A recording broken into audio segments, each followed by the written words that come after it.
You're slowing down progress with unnecessary concerns, my boss said, sliding the termination notice across his desk. We need people who prioritize deadlines. My name is W.D. Connolly. At 51, I've spent 3 decades on construction sites across Billings, Montana. I started as a laborer and worked my way up to site supervisor at Driftline Construction. I know the rhythm of a job site, the sound of a properly running generator, the sight of a level foundation, the feel of correctly tensioned cables. More importantly, I know when something's wrong. For the past 4 months, I'd been overseeing the Riverview Commercial Complex, an 8-story office building set to be the tallest structure in the eastern part of the city. The project was already behind schedule when they brought in Justin Hawkins, a 30-something project manager fresh from some fancy firm in Seattle. On his first day on site, he walked around with a tablet, tapping notes without once putting his hands on any materials or speaking to the crew beyond quick introductions. These temporary supports don't match the specs, I told him last week, pointing to the inadequate bracing on the 3rd floor. We need to reinforce them before we continue upward. The engineering team signed off on the current arrangement, he'd replied, without looking up from his tablet. Moving forward as planned. I documented it like I did with everything: photos, notes, emails. Some might call it covering my ass. I called it doing my job. Now, sitting in the site trailer, I watched Justin wait for an explosion that wasn't coming. Men like him expected men like me to shout, to throw things, to make a scene. When cornered, I simply nodded once and collected my hard hat. "I'll clear out my locker," I said. "I've already had your personal items packed," he replied, sliding a cardboard box toward me. "Security will walk you to your truck." Security. Like I was some kind of threat. Like 30 years of showing up early and leaving late meant nothing. Like raising legitimate safety concerns made me dangerous. I took the box without checking its contents and followed the nervous young security guard to my truck. A few of the crew members noticed what was happening and stopped working. I gave them a small nod, not a goodbye, but of something else. Something that said, "Watch yourselves." As I pulled away from the site, I caught a glimpse of Justin already talking to my replacement. The man he was speaking with was nodding enthusiastically, probably promising to keep things moving at all costs. It wouldn't be the last they'd see of me, though they didn't know it yet.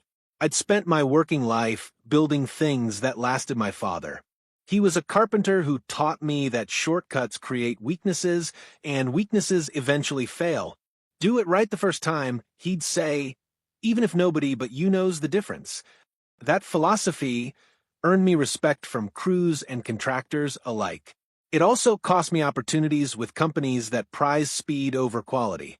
I'd been let go twice before for insisting on proper procedures. Each time, I found another position within weeks. Good superintendents who actually care about code compliance aren't as common as you'd hope. My wife, Elaine, understood my principles, even when they affected our finances. "Your name is on that building as much as the developers," she'd tell me. "You have to sleep at night." Driftline had been different, at least at first. The company's founder, Gregory Stein, built the company on a reputation for quality work. I joined 7 years ago, when they were still mid-sized, handling mostly commercial renovations and small-scale developments. Then Gregory retired. His son took over. The company tripled in size, and suddenly hitting deadlines became more important than doing things properly. The Riverview project was their largest yet, and the pressure from above was intense.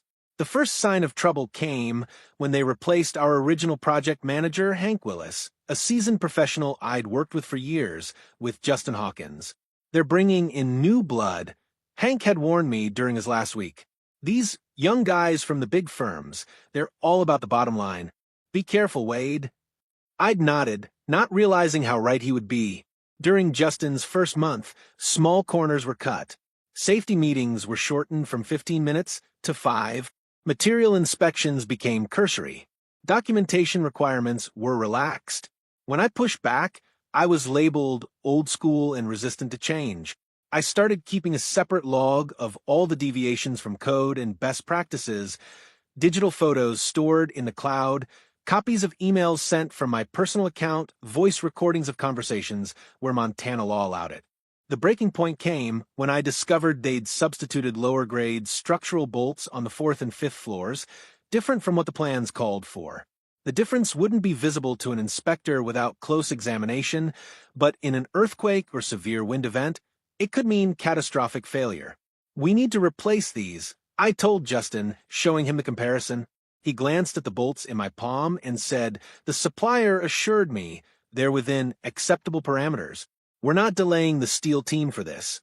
That was 2 days before my termination. I drove straight home after being escorted off the site, the cardboard box, riding shotgun like a silent passenger. Elaine wouldn't be back from her shift at the hospital for hours. I sat in my truck in the driveway for a long time, staring at the house we bought 15 years ago. It needed a new roof. I'd been planning to do it myself this summer. Now, I had the time, but potentially not the money. Inside, I set the box on the kitchen table and finally looked through its contents. My thermos, a few reference books, the framed photo of Elaine and me at Glacier National Park. My personal tools were missing, a good Milwaukee drill set, quality measuring equipment, and specialized gear I'd accumulated over decades, worth about $2,000. I made a list of everything that was missing, then called the Human Resources Department at Driftline's main office. The woman who answered sounded uncomfortable when I explained the situation. "I'll look into it, Mr. Connolly," she said, "but I should inform you that, according to Mr. Hawkins's report, you were terminated for insubordination and creating a hostile work environment." I hadn't raised my voice once in all my interactions with Justin, not even today. "That's interesting," I replied evenly. "I'd like that in writing, please." "Excuse me. The reasons for my termination. I'd like them in writing. And I'd like my tools returned. Otherwise, we can discuss this through my attorney." She promised to call back. I hung up and stared at my phone for a long moment before opening my personal email. There, in organized folders, was everything I'd documented over the past 4 months. 76 distinct safety violations, ranging from minor to potentially catastrophic. All with photographic evidence. All with records of my attempts to address them through proper channels. It wasn't just about getting fired anymore. It was about the 200 people who would eventually work in that building. It was about the construction crew who didn't know what was being hidden behind drywall and underneath flooring. It was about every corner cut becoming a potentially lethal hazard down the line. I started a new email to the Occupational Safety and Health Administration's regional office. The subject line was simple: urgent, multiple critical safety violations at Riverview Commercial Complex. I worked methodically, organizing the violations by category and severity, cross-referencing code requirements, attaching documentation. 4 hours passed. Elaine came home and found me still at the computer. "Wade, what happened?" I told her everything while continuing to type. She stood behind me, her hands resting on my shoulders, reading the screen as I worked. "They're going to fight back," she said quietly. "Let them. You might not get another job in this town." I paused, hands hovering over the keyboard. "Some things matter more than a paycheck." She squeezed my shoulders gently. "I know. That's why I married you." I hit send at 9:47 p.m.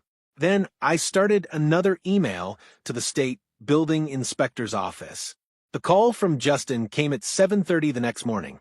"What the hell do you think you're doing, Wade?" His voice was tight, controlled anger. "Good morning, Justin. I just got a call from OSHA saying they've received a complaint about our site. Was that you?" I sat at the kitchen table, coffee mug in hand. I documented legitimate safety concerns. "That's all. You were fired for causing problems, and now you're proving me right." His voice dropped to something almost like reason. "Look, Wade, I understand you're upset, but this vindictive behavior isn't going to help you find another position. In fact, I'm already getting calls from other firms asking about you. The threat was clear. Keep pushing and I'd be blackballed. If the site is up to code, you've got nothing to worry about." The company, in what constituted an act of intellectual property theft, accused me despite the fact that I hadn't removed anything. All of my documentation had been created on my personal devices and stored in my personal accounts. Still, they were clearly laying the groundwork to discredit me. If that's your position, send me a formal cease and desist, I replied. Otherwise, I have nothing more to say. 3 days later, I received a thick envelope from their law firm. Inside was a cease and desist letter threatening legal action if I continued to malign the company, along with a non-disclosure agreement they claimed I had signed upon hiring. I hadn't signed any such document, but fighting it would require an attorney I couldn't currently afford. They were trying to bury me before the inspectors even arrived at the site. A week after my termination, I was sitting in a downtown diner when Franklin Weber slid into the booth across from me. Frank had been my electrical foreman on the Riverview project, and we'd worked together on and off for 15 years. "This is probably a bad idea," he said, glancing over his shoulder. "Probably," I replied, pushing my coffee cup aside. "How are things at the site?" "Crazy. Justin's got everyone working overtime to fix the issues before the OSHA inspection. It's scheduled for next Monday." I nodded. "They're replacing the bolts and reinforcing the supports I flagged?" "Yeah, but here's the thing, Wade." He leaned forward, lowering his voice. "It goes deeper than what you saw. They've been falsifying materials documentation for months. Remember those concrete samples that failed the strength test back in February?" He continued. I remembered. The initial pour for the foundation had shown concerning results, but Justin had assured everyone that subsequent tests came back fine. "They never retested," Frank said. "They just changed the paperwork. Same with the fire rating on some of the materials. The manufacturer sent a notice about a batch being below spec, but it was buried." My stomach tightened. "How do you know this?" "Donna, in purchasing. She's been keeping her own records because she was worried about liability. When she heard you got fired, she came to me." He slid a flash drive across the table. Copies of the original documentation versus what was submitted to the inspectors. I stared at the small black device, not reaching for it immediately. "Why are you doing this, Frank? You've got a pension coming in a few years." "My son's firm is going to lease 3 floors in that building when it's done," he said, meeting my eyes steadily. "And I was raised to do what's right, same as you." I picked up the flash drive. "They'll figure out where this came from." "Probably. But I'm old enough not to care much anymore." After Frank left, I walked to the public library and used one of their computers to review the files. What I found was worse than I'd imagined.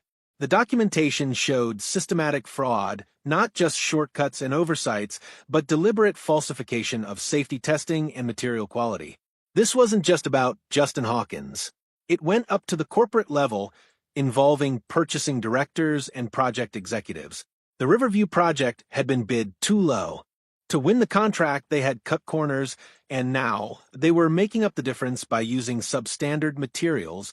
On my way home, I drove past the construction site. The building had reached 6 stories, its skeletal frame rising against the Montana sky. I thought about all the people who would work there, unaware of what was hidden in the walls and floors beneath them. When I got home, Elaine was waiting with news of her own. "I ran into Vivian Taylor at the hospital today," she said. Vivian was married to a city council member. She mentioned that Driftline had made some substantial campaign contributions to the mayor and several council members last year, right before they got fast-tracked approval for the Riverview zoning variance. The pieces were falling into place. Political connections, rushed approvals, cut corners, falsified documentation. This wasn't just negligence, it was corruption. I called my contact at OSHA that evening and left a voicemail explaining that I had additional documentation that needed to be reviewed before the inspection. Then I forwarded everything from Frank to both OSHA and the state building inspector's office. The next morning, I received an unexpected call from Gregory Stein, the retired founder of Driftline Construction. "We need to talk, Wade," he said, his voice grave. "This goes deeper than you know." I met Gregory at his lakeside home, 30 miles outside the city. At 72, he still had the weathered hands and straight posture of a man who'd spent decades on construction sites before moving into management. "I never should have let my son take over," he said as we sat on his deck, overlooking the water. Thomas always cared more about growth than quality, but I never thought he'd go this far. You know about the falsified documentation? Gregory nodded. I've been hearing things from old contacts. When your OSHA complaint hit, several people called me. He took a sip of his coffee. What you don't know is that Riverview isn't just another project for Driftline. It's the cornerstone of their bid for the new hospital expansion. That's a $100 million contract. I understood now why they'd reacted so. Gregory responded strongly to my complaint. If OSHA finds serious violations at Riverview, they'll lose any chance at the hospital project. I've been collecting information too, he continued. Thomas doesn't know I still have access to certain company accounts. I've documented irregular payments to city inspectors, altered test results, everything. He fixed me with a steady gaze. I built that company on my reputation. I won't let them destroy it or build death traps with my name attached. We spent 2 hours planning our next steps.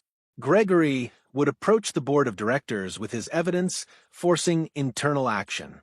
Meanwhile, I would work with OSHA to ensure the inspection was thorough and couldn't be circumvented. The next day, I received a call from a journalist at the Billings Gazette. Somehow, she had heard about the OSHA complaint.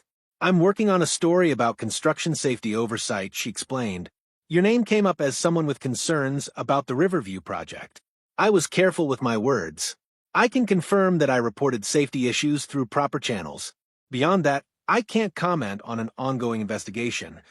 We've heard rumors about falsified safety documentation. Can you confirm that? Someone was probably leaking information, likely from the city offices. I would encourage you to request public records related to the project's approvals and inspections. That's all I can say for now. The article ran 3 days later.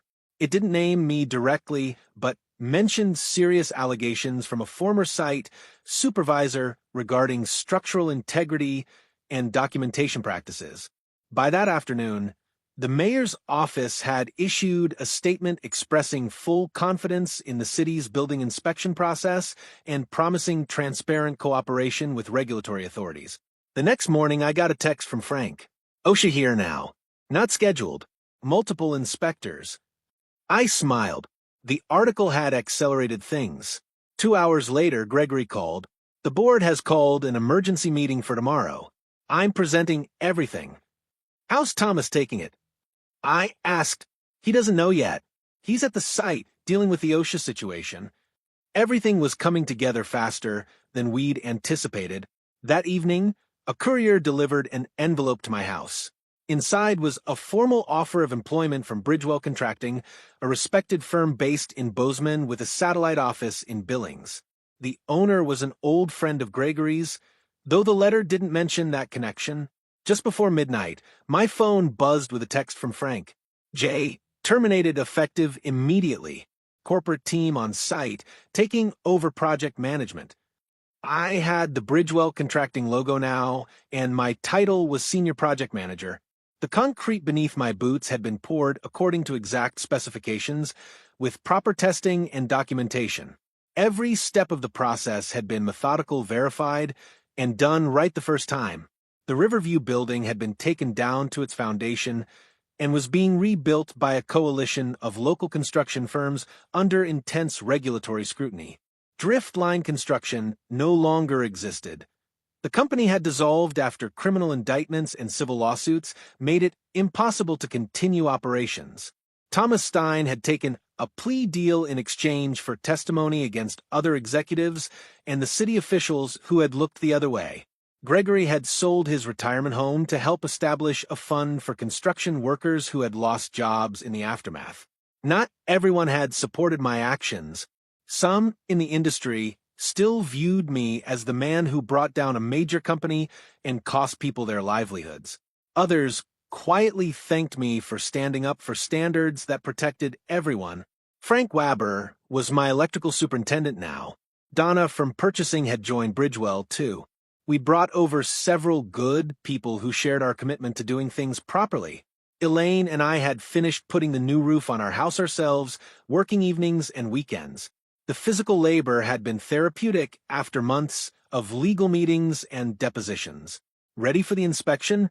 My assistant asked, approaching with a clipboard in hand. Always, I replied. I'd learned that doing the right thing rarely came without cost. But I'd also discovered that I could sleep at night, look my wife in the eye, and face myself in the mirror each morning.